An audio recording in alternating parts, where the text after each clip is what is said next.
If you're watching this video, you're probably a pilot interested in working for a Part 135 or simply exploring your options. Working for a Part 135 operator can offer many benefits and opportunities, but it is important to understand the realities of this type of job. In today's video, I'll be raw and honest about my experience working for a 135 and what you can expect if you choose to pursue this career path. I'll also provide some tips. Alright, let me start by covering the positive. What I personally appreciate the most about this job is the opportunity to interact with our passengers. Private travel comes with a hefty price tag, attracting highly successful people. Engaging in conversations with them is genuinely fascinating. And since we often fly these individuals regularly, a relationship begins to develop. And this doesn't really happen when you fly for an airline. Also, working for a Part 135 can provide you with a lot of flight time and experience. As a pilot, nothing beats gaining hours and building up your resume. And this job will certainly offer you plenty of opportunities to do so. Trust me, they will fly the shit out of you. They will also pay for your type rating, and if you don't possess an ATP license when you get hired, most operators will pay for your ATP CTP written test and check ride. Another great perk is that you can keep all the points for hotels,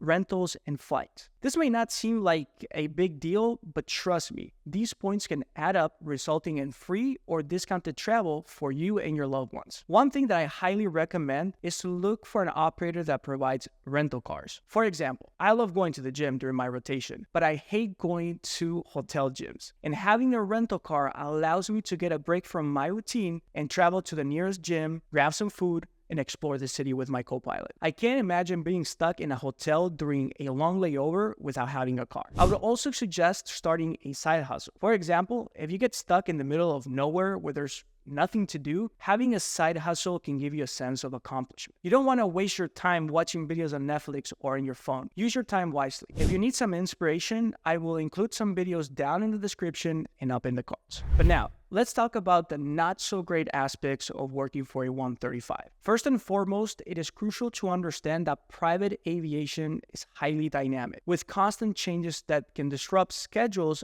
at a moment's notice. Initially, I found this unpredictability thrilling, but over time, it became a source of frustration. For instance, you could be preparing for a flight only to be informed hours before takeoff that additional legs have been added to your day due to unforeseen maintenance issues with another aircraft. Or, after arriving at your hotel, you might be called upon for an unexpected flight sold to a broker. This lack of schedule stability can be challenging for those who, like me, prefer more predictable schedules. A big thing that infuriates me is that regulations allow Part 135 pilots to work 14-hour duty days with only 10 hours of rest. And this does not include travel time to and from the hotel or if you need to go grab some food. While this is legal, such schedule can push pilots to their limits. I found my personal limit to be 3 consecutive 14-hour days. Beyond that, I no longer feel safe to fly without significant rest. So it's very important to listen to your body and communicate to your employer about your fitness to fly. New pilots in particular should never hesitate to advocate for their safety and well-being. Lastly, I want to talk about pay. While 135 pilots can earn a decent salary, it is important to note that this field is not as lucrative as the airlines. You also have to be careful about the golden handcuffs. Here's what I mean.